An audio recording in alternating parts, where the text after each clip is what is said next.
There's a specific kind of peace most people will never understand. The kind that lives in the silence of your own space. Door locked, phone on silent, the world outside moving at a speed you stopped trying to match years ago. You're not antisocial, you're not depressed, you're not broken. You're just someone who learned that home isn't where you retreat from life, it's where you finally get to live it. This is the psychology of people who love staying at home. And if you don't understand why solitude feels safer than connection, you'll spend your life apologizing for needing what actually keeps you sane. Today, we're going deep into the mind that finds freedom in staying still. Let's start with what everyone gets wrong. They call you a hermit. They ask you if you're okay with genuine concern in their voice, as if loving your own company is a symptom of something darker. But here's the truth they don't see. You're not hiding from the world, you're protecting something precious: your energy, your peace, your ability to hear your own thoughts in a culture that profits from your constant distraction. Every invitation you decline isn't rejection, it's curation.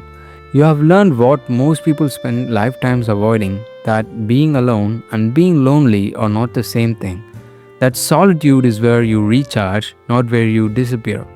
And society hates this because a person who doesn't need external validation is a person who can't be controlled.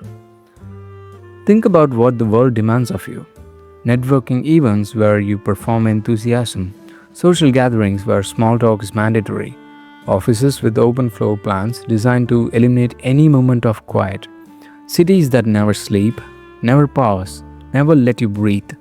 This isn't connection. This is overstimulation dressed up as success. And if you are someone who loves staying at home, you have already figured this out. You have realized that modern life is sensory warfare: noise, screens, strangers, and expectations, all of it draining you faster than you can recover. Home isn't your prison, it's your sanctuary. It's the only place where you don't have to perform, where your face can rest, where your voice can soften, where you don't have to explain yourself or justify your existence or make yourself smaller so others feel comfortable. You walk through your door and something in your chest unclenches. The mask comes off, the armor drops. You remember what your own heartbeat sounds like. This isn't weakness, this is self-preservation. Now, let's talk about the social battery, because this is where it gets misunderstood. People think you hate them, that you're cold or distant or unavailable. They take your need for space personally, but it's not about them, it's about you. You have a limited capacity for social interaction, not because you're damaged, because you're honest about your limits. Every conversation costs you something. Every smile you give away is energy you have to replenish. Every hour spent in company is an hour you'll need to recover from in silence. And here's what makes you different. You actually listen to that internal meter. You don't override it with guilt or obligation or the fear of missing out. When your battery hits empty, you go home and you recharge. Most people can't do this. They run themselves into exhaustion, trying to keep up with a pace that was never sustainable.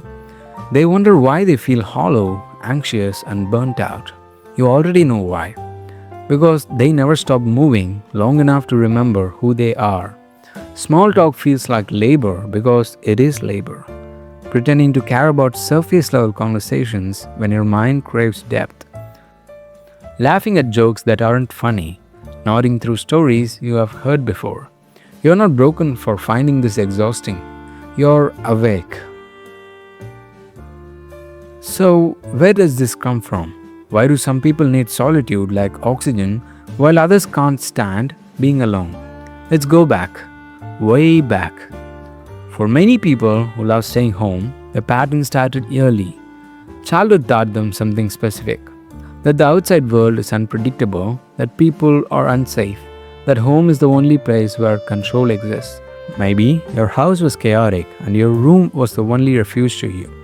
Maybe school felt like a battlefield and coming home was the only relief.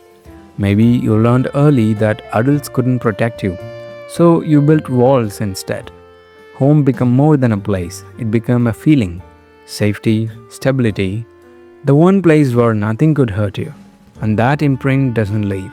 Even when you grow up, even when you have the freedom to go anywhere, you still crave that same sense of sanctuary. That cocoon where the world can't reach you, where you set the rules, where nothing is demanded that you're not willing to give. This isn't trauma. Well, sometimes it is, but not always. Sometimes it's just temperament. Some brains are wired for external stimulation, others are wired for internal processing, and there's nothing wrong with that. But here's where it gets complex. Because loving home doesn't mean you hate people. It means you have learned to value quality over quantity, depth over breadth, real connection over hollow interaction. You'd rather have one meaningful conversation than 10 surface level chats. You'd rather spend Friday night with someone who truly sees you than at a party night surrounded by strangers who don't. Your social circle is small, not because you can't make friends, because you don't want friends you have to perform for. And when you do connect, it's different. It's intentional. You're not filling time or avoiding loneliness or checking a box. You're sharing a space with someone who earned access to your inner world. Someone who understands that your love language isn't constant availability, it's presence when it matters. The people who get you don't take your absence personally. They know that when you show up, you're fully there, not distracted, not drained, not wishing you were somewhere else. That's rare, that's valuable, and that's real. Now let's talk about what happens inside when everyone else is out there. Because here's what people don't understand about solitude. It's not empty, it's full. Your mind is a universe, and when you're alone, you finally get to explore it. You read, you think, you create, you process emotions you've been too busy to feel. You have conversations with yourself that are more honest than anything you say out loud. This is where your ideas are born, where your creativity lives, where your soul gets to stretch without bumping into other people's expectations. Solitude isn't the absence of connection, it's the presence of self.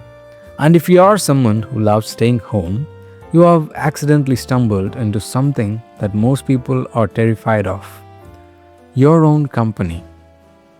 You have learned to sit with your thoughts without distracting yourself, to be bored without immediately reaching for your phone, to exist without an audience. That's not loneliness, that's freedom. But society doesn't reward this. Society rewards busyness, visibility, constant social proof that you're living a full life. And when you opt out that performance, people worry. They project their fears onto you. They assume you're depressed because they would be depressed if they stayed home as much as you do. But you're not one of them, and that's the point. What drains them fills you. What fulfills them exhausts you. And neither of you is wrong. You're just wired differently. Here's where it gets tricky though, because there's a line, a blurry, dangerous line between preference and avoidance, between loving your own space and hiding from the world, between solitude and isolation, between recharging and disappearing. And if you're honest, you've probably crossed that line before. Maybe you canceled plans, not because you were tired, but because you were afraid. Maybe you stayed home not because you wanted to, but because going out felt too vulnerable. This is the thing no one tells you. Loving home is healthy. Needing home to survive is something else. If you can't leave without anxiety, if the thought of social interaction triggers panic,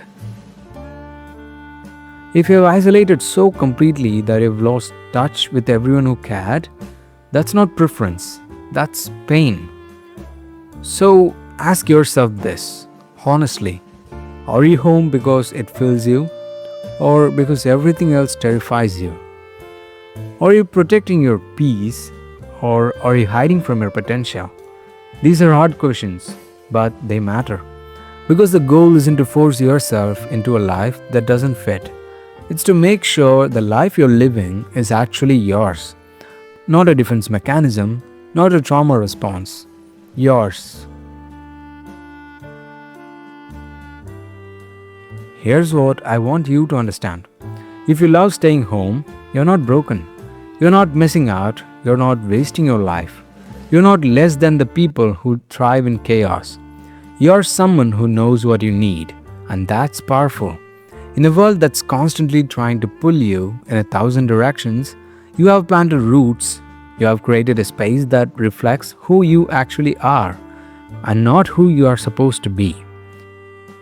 Your home is your studio, your lab, your temple, the place where you do most of your important work, even if that work is just learning to be okay with yourself. The world will always pressure you to be more visible, more available, more willing to sacrifice your peace for their comfort. But you don't owe anyone access to you. You don't owe anyone your energy. You don't owe anyone a version of yourself that leaves you empty. Stay home if that's what you need. Stay home if that's where your soul feels safe. Stay home if that's where you become the person you were always meant to be.